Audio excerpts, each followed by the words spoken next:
கரூர் சம்பவத்தில் இழந்த வேதனை எல்லாம் எப்படி சொல்றதுனே தெரியல. விஜய் இவனோட மக்களுக்காக எதையும் தாங்க தயாராகிட்டான். அண்ணா அவர்கள் தலைமையில் அமைஞ்ச சாமானியர்களோட ஆட்சி மாதிரி, புரட்சி தலைவர் எம்ஜிஆர் அவர்கள் தலைமையில் அமைஞ்ச மிக சாமானியர்களோட ஆட்சி மாதிரி இந்த விஜயோட தோழர்கள் இடம்பெற்ற ஒரு மிக மிக சாமானியர்களின் ஆட்சி அமைஞ்சிருக்கு. எங்க சட்டமன்ற உறுப்பினர்களுக்கும் அமைச்சர்களுக்கும் மக்கள் பணி செய்ய தெரிஞ்ச அளவுக்கு மக்கள் பணத்தை சுருட்ட தெரியாதுதான். வெள்ளை அறிக்கை வந்ததிலிருந்தே கண்ணை கட்டுதுங்க. அந்த காலத்துல தான் பிள்ளையோ பிள்ளை தொல்லையோ தொல்லைன்னு சொன்னாங்க. அதே மாதிரி தாங்க அவங்க ஆட்சியாலையும் அவங்களாலையும் இன்னைக்கு தமிழ்நாட்டுக்கே தொல்லையோ தொல்லை. நம்ம அரசியல் பயணம் ரொம்ப டிரான்ஸ்பரண்டா தான் ஆரம்பிச்சிருக்கு. இந்த 2026 தேர்தலில் கூட்டணியே இல்லாமல் தனியா நின்னோம். மக்கள் நம்மள தெளிவா புரிஞ்சுகிட்டதாலையும் நம்ம டிவிகே தோழர்களோட உழைப்பாலையும் நாம 35% வாக்குகளை வாங்கினோம். 1,72,00,000 வாக்குகளோட தமிழ்நாட்டிலேயே தனி பெரும் கட்சியா வந்தோம்.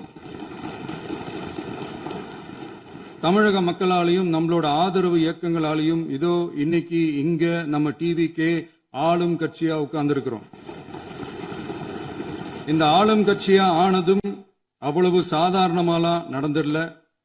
2.25 வருஷத்துல ஆட்சிக்கு வந்துட்டீங்கன்னு ரொம்ப கிண்டலா கேலியா சிலர் பேசுறாங்க. எங்களோட இந்த 2.25 வருஷ டிராவல்ல எவ்வளவு வலியும் வேதனையும் இருக்குது.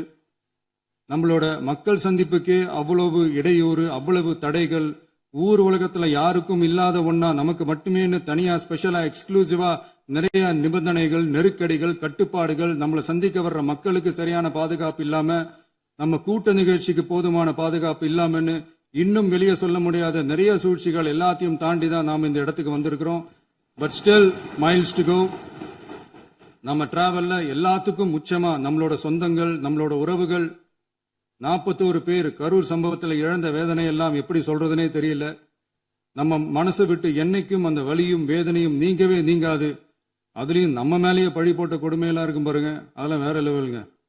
என்னத்துக்கு அப்படியெல்லாம் செஞ்சாங்கன்னு தெரியல. அரசியல்னா இப்படியெல்லாம் கொடூரமா இருக்கணுமா என்ன? சரி விடுங்க. இந்த விஜய் இவனோட மக்களுக்காக எதையும் தாங்க தயாராகிட்டான். இவ்வளவு பெயின்ஃபுல்லான நம்ம பொலிட்டிக்கல் டிராவல்ல நம்மளோட மிகப்பெரிய ஆறுதலும் பலமும் என்ன தெரியுமா? என் நெஞ்சில் குடியிருக்கும் என்னோட தமிழ்நாட்டு மக்களும், என் உயிருக்கு உயிரான என்னோட தோழர்களும் தான். அவங்களோட பலத்தால தான். அன்னைக்கு 1967 முன்னாள் முதல்வர் மாண்புமிகு அறிஞர் அண்ணா அவர்கள் தலைமையில் அமைஞ்ச சாமானியர்களோட ஆட்சி மாதிரி, 1977 முன்னாள் முதல்வர் மாண்புமிகு புரட்சி தலைவர் எம்ஜிஆர் அவர்கள் தலைமையில் அமைஞ்ச மிக சாமானியர்களோட ஆட்சி மாதிரி, இதோ இன்னைக்கு அதே வரிசையில 2026 சட்டமன்ற தேர்தலில் இந்த விஜயோட தோழர்கள் இடம்பெற்ற ஒரு மிக மிக சாமானியர்களின் ஆட்சி அமைஞ்சிருக்கு.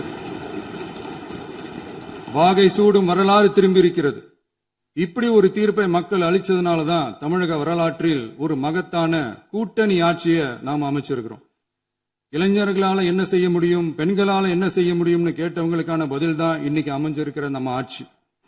ஒரே ஒரு குடும்பம் மட்டும் முக்கியம்னு சொல்றது நம்மளோட ஆட்சி அதிகார அரசியல் இல்ல. தமிழ்நாட்டில் இருக்கிற ஒவ்வொரு குடும்பமும் முக்கியம்னு சொல்றது தான் நம்ம அரசியல். நம்மளோட ஆட்சி அதிகாரம் அதான் நம்மளோட மனசாட்சி உள்ள மக்கள் ஆட்சி. இந்த 2026 தேர்தலில் யாராலும் உடைக்கவே முடியாதுன்னு சொன்ன மதத்தை உடைச்சோம், சாதியை உடைச்சோம், முக்கியமா காசு கொடுத்து ஓட்டு வாங்குற ஒரு நச்சு கலாச்சாரத்தையே சுக்கு நூறா தூள் தூளா உடைச்சிருந்தோம். நாம கிளீன் கவர்னன்ஸ் அண்ட் குட் கவர்னன்ஸ்ல உறுதியா இருக்கிறோம். இப்ப மட்டும் இல்ல, எப்பவுமே இப்படிதான் இருப்போம். இதுல 100% இது உண்மைன்றதுனாலதான் பாரம்பரியமான தினத்தந்தி பத்திரிகை ஊழலின் ஊற்றுக்கண் அடைக்கப்படுகிறதுன்னு 16/6/2026 அன்னைக்கு ஒரு தலையங்கமே எழுதியிருக்கு. ஒரு தவறு செய்தால் அது தெரிந்து செய்தால் அவன் தேவன் என்றாலும் விடமாட்டேன் என்று எம்ஜிஆர் அன்று பாடினார். அதை இன்று விஜய் செயலில் காட்டுகிறார்னு அந்த எடிட்டோரியல்ல எழுதி இருக்கு. இந்த நேரத்தில் தினத்தந்திக்கு நம்மளோட நன்றியை தெரிவிச்சுக்கிறோம்.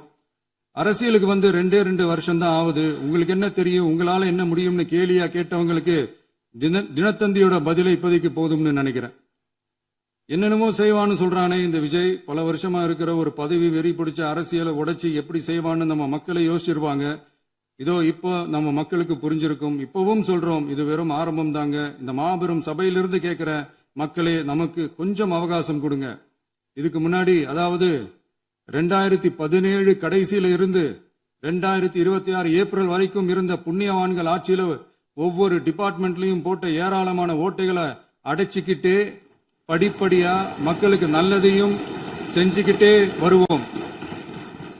அதனாலதான் நமக்கு எதிரா யாரோ சேரவே மாட்டாங்கன்னு நினைச்சவங்க எல்லாம் ஒன்னா சேர்றாங்க, நம்ம ஆட்சிக்கு டேட்டு குறிக்கிறாங்க.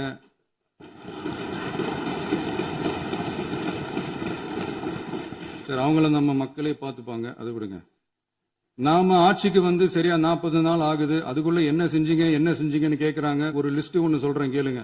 பெண்கள் பாதுகாப்புக்காக சிங்கப்பெண் சிறப்பு படை, 200 யூனிட் வரை கட்டணமில்லா மின்சாரம், போதைப் பொருள் ஒழிப்புக்காக தனிப்படை, குறுவை நெல் சாகுபடியை ஊக்குவிப்பதற்காக 134.83 கோடி சிறப்பு தொகுப்பு திட்டம், வழிபாட்டு தலம், ஸ்கூல், பஸ் ஸ்டாண்டுன்னு அதுக்கு பக்கத்துல இருக்கிற 717 மதுபான கடைகள் மூடப்பட்டன.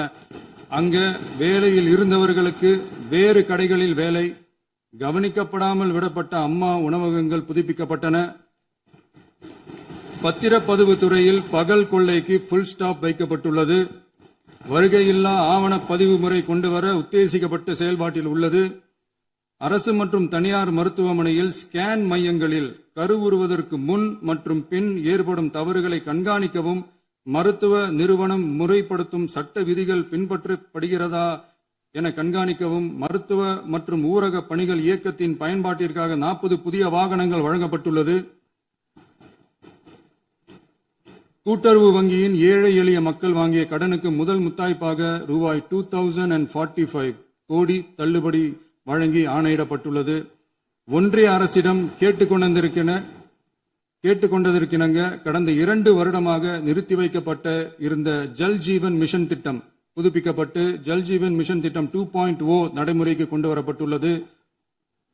18,500 கோடி அளவில் உறுதியளிக்கப்பட்ட காஞ்சிபுரம் மாவட்டத்தில் மைய விரிவாக்க திட்டம், கோயம்புத்தூரில் மின்னணு பொருட்கள் மற்றும் மின்னணு அமைப்புகள் உற்பத்தி திட்டம் மற்றும் திருவள்ளூர் மாவட்டத்தில் காட்டுப்பள்ளி LNT கப்பல் கட்டும் தளம் விரிவாக்க திட்டத்திற்கு ஒப்பந்தங்கள் போடப்பட்டுள்ளன. அனைத்து நிர்வாக நடவடிக்கைகளும் மின்னணு முறையில் மாற்றம் கொண்டு வர நடவடிக்கை எடுக்கப்பட்டு வருகிறது.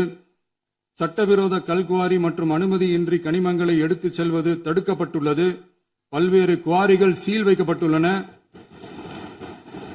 கனிமங்களை கண்காணிப்பது, எல்லைகளை நிர்ணயிப்பது மற்றும் ஆளில்லா விமானம் மூலம் அளவீடு செய்வது போன்றவற்றை செயல்படுத்துவதற்கான பணிகள் மேற்கொள்ளப்பட்டு வருகின்றன. அனைத்து துறைகளிலும் அலுவலர் தலையீடு இல்லாமல் லஞ்ச லாவண்யமற்ற தமிழகத்தை உருவாக்க அனைத்து நடவடிக்கைகளும் முடுக்கிவிடப்பட்டுள்ளது. இதெல்லாம் சாம்பிள் தான், இன்னும் இருக்கு. இந்த வெறும் 40 நாளுக்குள்ளேயே இவ்வளவு செஞ்சிருக்கோம்னா, இனி வர்ற நாட்கள்ல கொஞ்சம் கொஞ்சமா படிப்படியா ஸ்டெடியா உழைச்சி லஞ்ச லாவண்யம் இல்லாத, ஊழல் இல்லாத, பெண்களுக்கு பாதுகாப்பான, சுதந்திரமான, டிரான்ஸ்பரண்டான தமிழ்நாட்டை நம்ம சொந்தங்களான தமிழக மக்களுக்கு தர்றது தான் நம்மளோட ஒன் அண்ட் ஒன்லி டார்கெட். கண்டிப்பா அதை நிறைவேற்றியே காட்டுவோம்.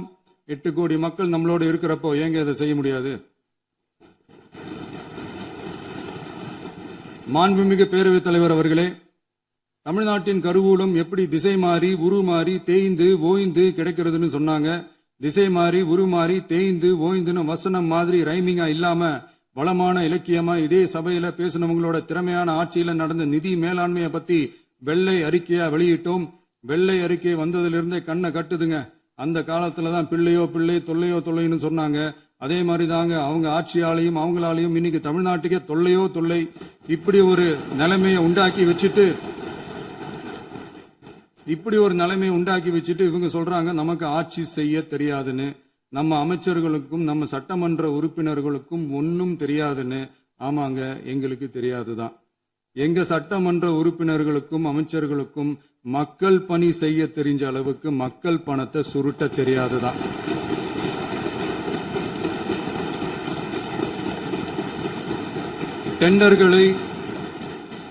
டெண்டர்களை முறைப்படுத்த தெரிஞ்ச அளவுக்கு அதோட ரேட்டை உயர்த்தி ஊழல் செய்ய தெரியாதுதான். பதவி உயர்வு வழங்கவும் பணி இடமாற்றம் கலந்தாய்வு நடத்தவும் தெரியுமே தவிர பதவி உயர்வுக்கும் பணியிட மாற்றத்திற்கும் பணம் பறிக்க தெரியாதுதான். புதிய பணியிடங்கள் உருவாக்க தெரியுமே தவிர அந்த பணியிடங்களை பணத்துக்கு விற்க தெரியாதுதான். கோயில்கள்ல நடக்கிற நிர்வாக சீர்கேட்டை தடுக்க நீங்க பேசுங்க, நீங்க கண்டினியூ பண்ணுங்க. கோயில்கள்ல நடக்கிற நிர்வாக சீர்கேட்டை தடுக்க தெரியுமே தவிர கோயில் பணத்தை கொள்ளையடிக்க தெரியாதுதான். தங்கத்தை உருக்கி தாரை வார்க்க தெரியாதுதான். கனிம வளத்தை பாதுகாக்க தெரிஞ்ச அளவுக்கு கனிமத்தை வித்து கொள்ளையடிக்க தெரியாதுதான். அரசு வருமானத்தை அரசு கஜானாவுக்கு மாத்த தெரிஞ்ச அளவுக்கு அந்த பணத்தை தனிப்பட்ட கஜானாவுக்கு மடை மாத்த தெரியாதுதான்.